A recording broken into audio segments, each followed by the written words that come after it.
What's up, everyone? My name is Alex, and welcome to my little corner of the internet.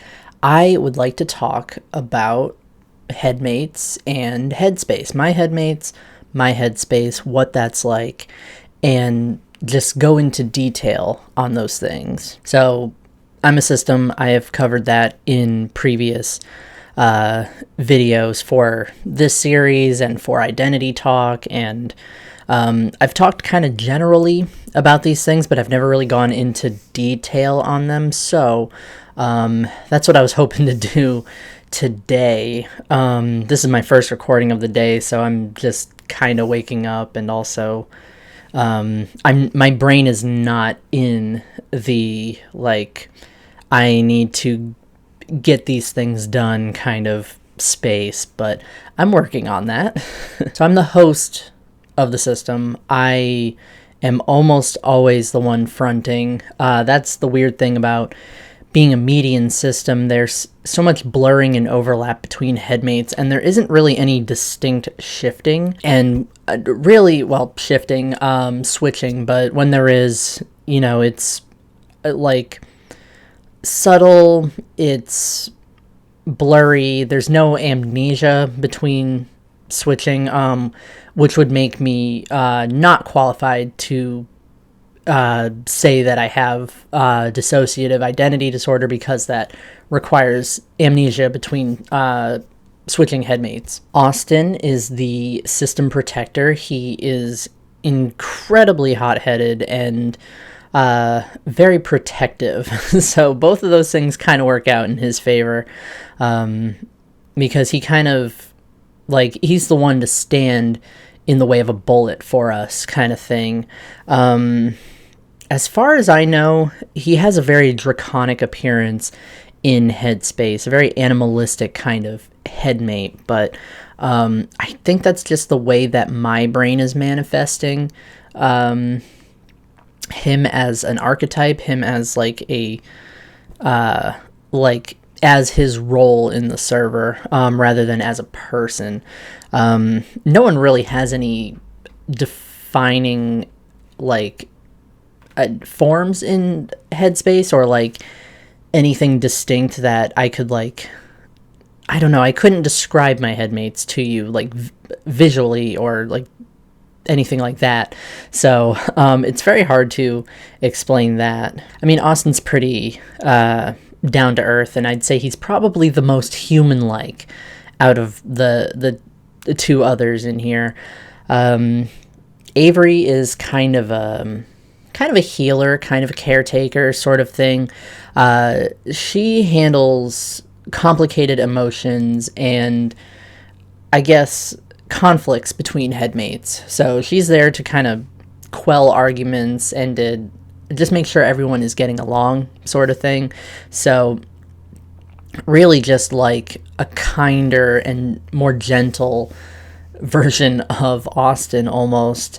A similar kind of role, but taking that role and performing it more delicately. She's literally non-human, but we can't really tell exactly what she is. We think she's some kind of shapeshifter, someone who has many different animal-like forms in Headspace. Up until recently, I thought maybe she took on the form of an anthropomorphic possum, but we were thinking more like a rat now. We are not entirely sure, but that's kind of what we're going with right now. She also relates to a lot of different kind of animals, and even though she uses she, her pronouns, she does not have a gender. Gender doesn't really apply to her. Being trans or non-binary, that doesn't really mean anything to her because she was never assigned a gender at birth. She just kind of came about a few years ago, so that's it gets complicated in that regard, but yeah, she doesn't have a gender or anything like that. So what Headspace is like for me, the common narrative for systems is that sometimes they'll literally, their Headspace will take the form of like a giant mansion or like a big house, and everyone has their own rooms, and that's where Headmates reside. For me, Headspace is literally space. I did talk about that in another video. I'd probably put that on the end card for this video. I'm not sure yet. But yeah, Headspace is literally just space. There's galaxies, there's stars. There is a lot of space to just kind of roam around, fly around, travel. The problem is that things are so far apart. Locations are so far apart that it's really hard to navigate. I got the Headspace I really like, and that feels so me and feels like home, but it's really hard to navigate. Each headmate has their own planet that they reside on. It's kind of where they lie dormant, or at least like just kind of like that's where they are located until they are ready to front, or in my case, co-con, which is co-consciousness. It's when two people are fronting at the same time. That's almost always what my my particular experience is. I don't think anyone can really front on their own, but it's so hard to tell with all like the blurriness between us. But yep, we each have a place that we stay, and we have sort of a central hub. It's almost like the I don't know, the lobby or like the entry point to Headspace.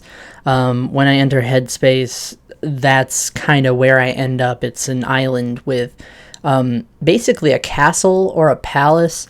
It's very empty. I do not know how to, I guess, control how Headspace takes form, or where things are. So I can't really utilize it other than like a place for escape. Like nothing else really goes on in Headspace other than just a comfortable, quiet, dark location to kind of escape to. So Headspace for me formed after like a meditation session, but from there I could not figure out how to like change anything about it. I figured it changed and formed and shifted to fit how I was feeling or what I was experiencing, kind of to fit the needs of everyone, but nothing has really changed, and I have no idea how that works, or if that's even something I can change. But that's pretty much it. That is Headspace. In Headspace, I take an astral dragon form, so traveling Headspace is really easy.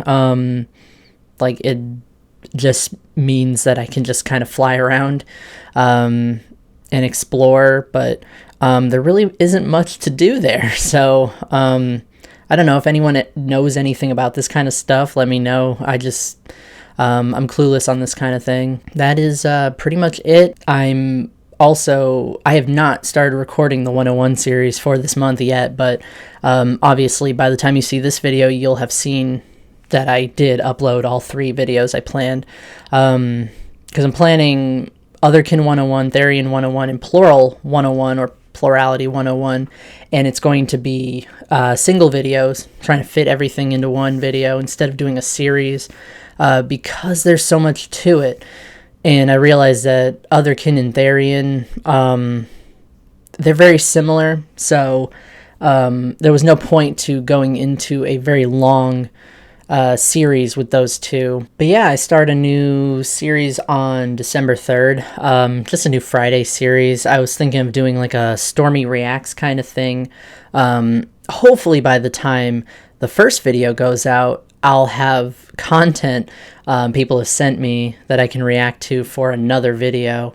But hopefully, hopefully that works out, because it kind of relies on viewer interaction, viewers sending me things to react to. So hoping that goes well, hoping people enjoy that.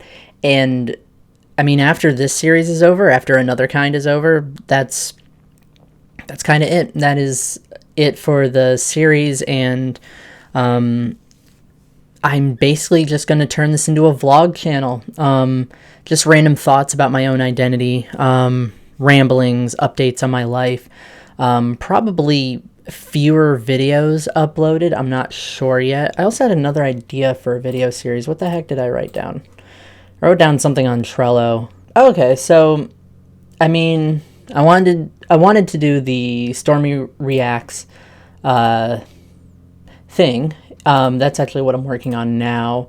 I wanted to do kind of like an Ask Stormy sort of series. Hopefully, like I wanted to be able to respond to comments and specifically respond to questions people had, because I always would start with a question, like question of the week, question of the month, like depending on how I decided to do it at the time. But that was always to just kind of spark a conversation with viewers and hear their stories and hear their experiences with different types of identity. But I think having an Ask Stormy series would be interesting. There'd be very short videos, probably a Friday video. So Monday would be like the just like vlogging or update kind of video, like sort of a main series video, and then Friday would be Ask Stormy. I think that would be interesting.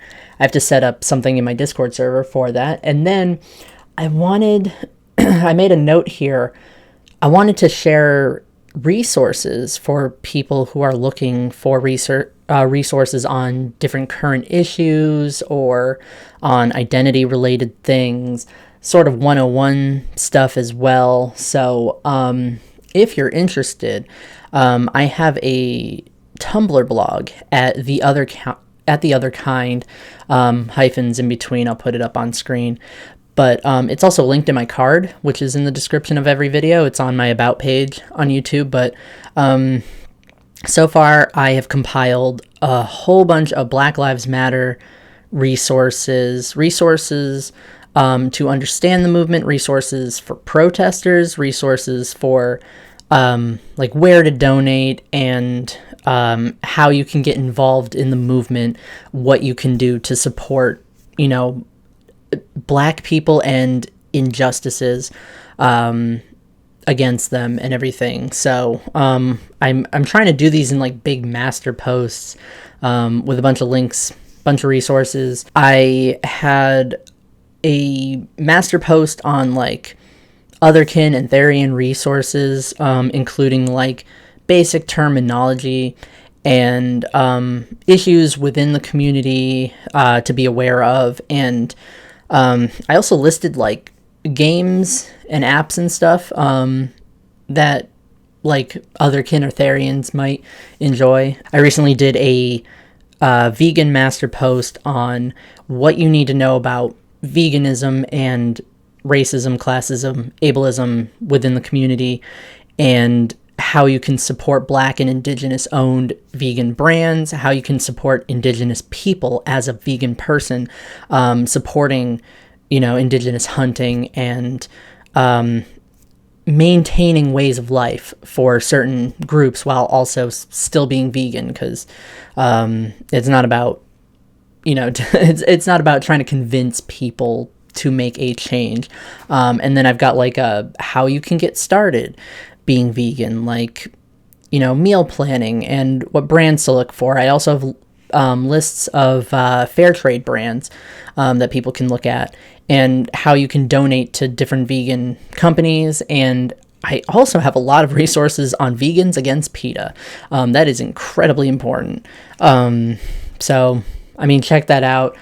Eventually, I'm going to have like a plurality resource post. I'm going to have posts on queerness. I have one on healthcare, specifically trans, non-binary, and Black healthcare, or healthcare for people of color, where to find Black doctors, where to find culturally competent doctors and healthcare providers. So that's also a thing that I have, but there's so many different kinds of posts I really want to pull together, and sharing those around would be so helpful. So check that out at The Other Kind on Tumblr.